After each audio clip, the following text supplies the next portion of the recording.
Bonjour, bienvenue à la chaîne Immigration et Entrepreneuriat.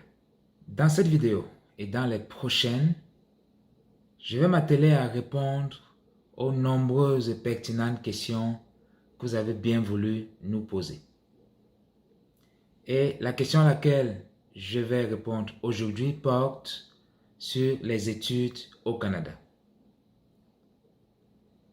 Est-ce qu'il faut une caution pour étudier au Canada? Est-ce qu'il est possible de travailler pendant qu'on poursuit ses études au Canada? Et de manière plus générale, je parlerai des études au Canada au-delà de ces deux questions qui nous ont été posées. Mon nom est Bertrand Ndefo. Je suis Master Coach certifié, Leadership Coach certifié et consultant en éducation. J'ai sur mes épaules 20 ans d'expérience en éducation en Suisse et au Canada. Je suis le fondateur et directeur général d'Education Consulting Inc., un cabinet de conseil, d'accompagnement et de formation en éducation basé au Canada depuis bientôt 6 ans. Nous sommes par exemple membres de la Chambre de commerce du Canada. Bienvenue une fois de plus à cette chaîne. Aujourd'hui donc, je vais répondre à la question qui porte sur la caution et le travail pendant ses études au Canada. Comme vous le savez sans doute, étudier au Canada coûte très cher. Il n'y a pas un montant précis que je pourrais vous donner parce que cela dépend de plusieurs variables. Bien entendu, la province que vous choisissez déterminera le coût de vos études. Certaines provinces coûtent en général beaucoup plus cher que d'autres. Par exemple, étudier au Québec, étudier au Nouveau-Brunswick, vous reviendra la plupart du temps, il y a des exceptions évidemment, mais la plupart du temps vous reviendra un peu moins cher qu'étudier par exemple en Ontario. Cela est dû au coût des programmes de formation dans ces provinces-là. Cela est dû également au niveau de vie dans ces provinces-là. Par exemple, le coût du logement, qui est une dépense, comme nous savons, très importante. Mais au-delà du coût des études, il faut se poser la question de celle du travail pendant ces études. Est-ce que la province et la ville que vous choisirez vous offrira de meilleures possibilités, de meilleures opportunités de travail pendant vos études? En général, je vous dirais que pour un programme universitaire, et encore cela dépend s'il s'agit d'un programme de premier cycle, donc jusqu'à ce qu'on appelle ici le baccalauréat, qui est l'équivalent de la licence dans les pays d'Afrique francophone, ou est-ce qu'il s'agit d'un programme de deuxième cycle, une maîtrise qu'on appelle encore master, ou d'un programme de troisième cycle. Vous savez sans doute que les tarifs varient d'un cycle à l'autre. Et même sur un même cycle, les tarifs vont varier d'un programme à l'autre. S'il s'agit d'un programme considéré comme professionnel ou d'un programme considéré comme plutôt général. Donc, je n'ai pas de montant précis vraiment à vous donner. Mais quand même, vous allez me dire, mais Bertrand, donne-nous au moins un ordre de grandeur. Dans ce cas, je vous dirais qu'il faudrait au minimum, là, en général, au moins 15 000 $, 15 à 20 000 $ pour une année académique. Il faudrait démontrer que vous possédez, à travers vos documents bancaires par exemple, cette somme de 15 à 20 000 $. Encore, c'est simplement une idée ici, comme j'ai déjà dit, que vous possédez donc cette somme et que vous êtes capable de la mobiliser pour pouvoir à la fois financer vos études et financer votre vie, le coût de votre vie ici au Canada. Ce que je voudrais dire en plus, c'est qu'il y a la possibilité d'obtenir des bourses d'études pour pouvoir donc alléger ce fardeau financier. Et à Education, nous pouvons vous aider à obtenir, il n'y a aucune garantie, je tiens à le dire tout de suite, Parce que beaucoup de personnes nous contactent. Éducation, vous dites que vous pouvez nous permettre d'obtenir des bourses. Oui. Est-ce que c'est garanti? Non. Très clairement, nous ne sommes pas là pour vous vendre des illusions. Nous ne sommes pas des marchands d'illusions. Rien n'est garanti. Le visa non plus n'est pas garanti, comme vous le savez, j'espère déjà. Oui, nous pouvons vous aider à obtenir des bourses d'études. Comment? En vous fournissant des informations sur ces bourses-là, sur les programmes, sur les conditions d'obtention de ces bourses, sur les délais. On vous aide à constituer votre demande de bourse. On vous aide à faire les suivis auprès de ces universités et de ces collèges. Je parlerai des collèges dans un instant. Et finalement, lorsque vous avez un bon dossier académique, c'est-à-dire des notes élevées, pas seulement des notes, parce que beaucoup de ces bourses tiennent compte de d'autres critères comme votre implication sociale. Est-ce que vous avez une expérience de travail? Est-ce que vous avez fait du bénévolat? Est-ce que vous appartenez à telle ou telle association, tel ou tel organisme? Qu'est-ce que vous avez fait pour votre communauté? Il ne s'agit pas seulement des notes, c'est beaucoup plus que les notes. Donc, nous pouvons vous aider à obtenir possiblement une bourse d'études.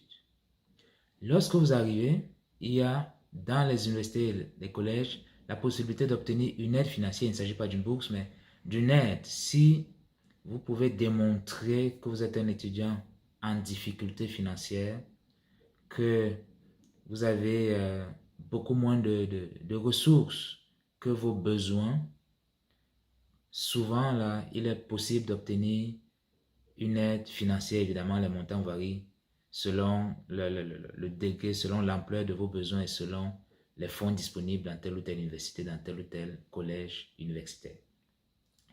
Beaucoup de programmes aussi accordent de manière automatique des bourses d'admission.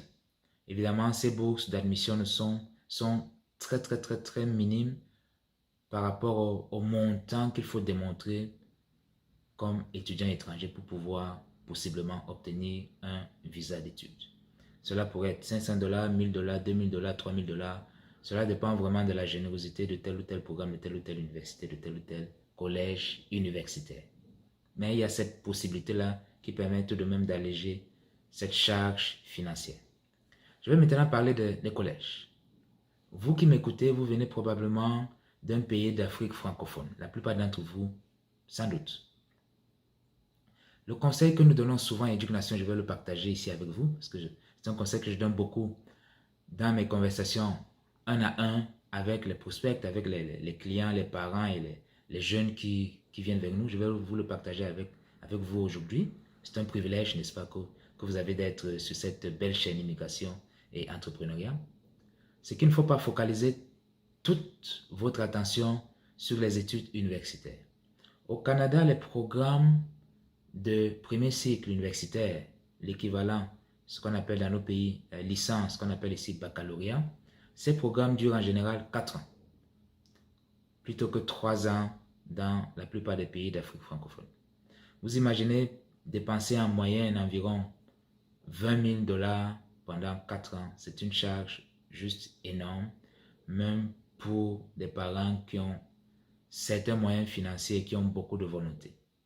Alors, notre conseil, selon vos études antérieures, selon votre âge aussi, ce serait de viser des collèges universitaires. Ces collèges, il ne s'agit pas de collèges au sens où on emploie dans les pays d'Afrique francophone, c'est-à-dire l'équivalent des lycées. Non, pas du tout. Il ne s'agit pas d'étudiants au secondaire.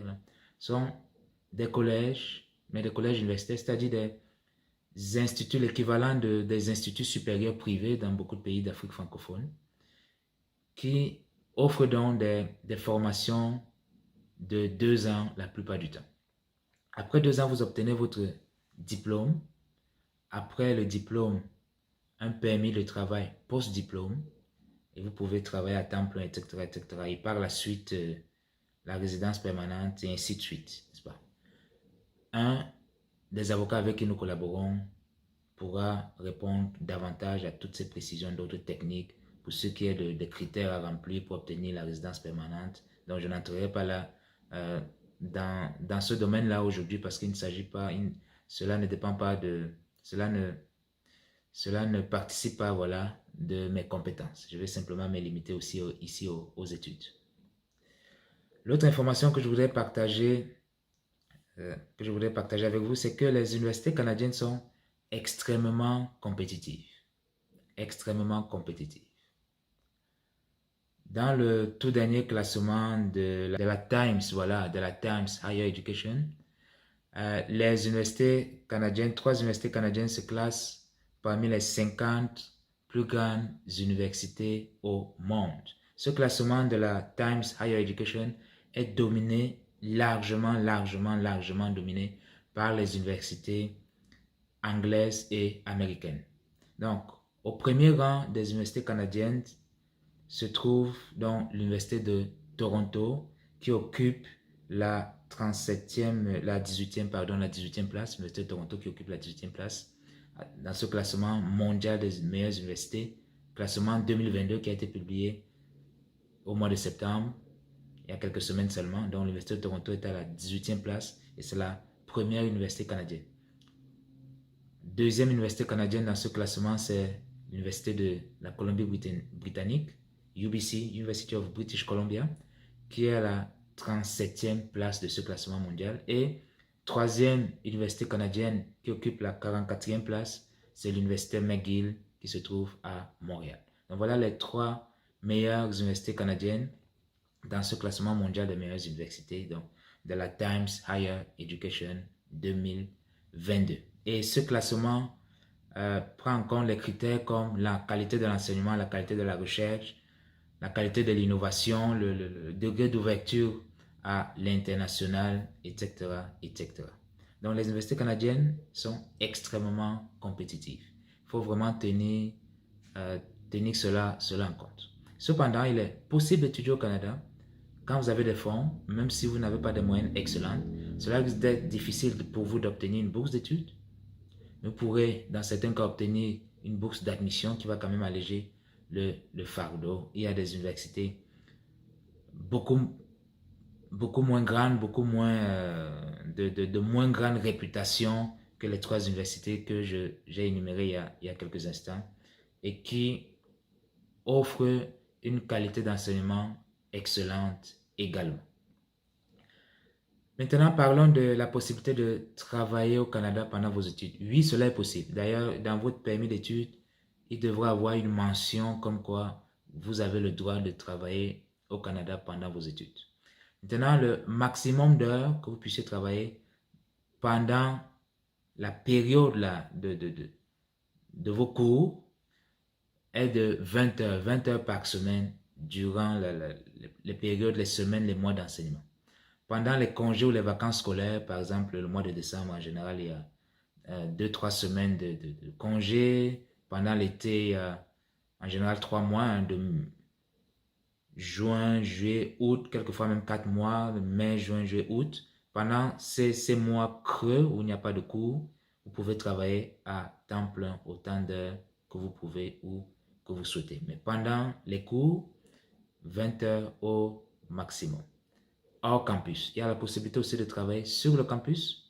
Par exemple, durant mes 2 ans d'études à l'Université Laval, dans la ville de Québec, dans la province du Québec, j'ai pu travailler comme assistant d'enseignement et de recherche pour un de mes profs dans ce programme de maîtrise que j'ai suivi.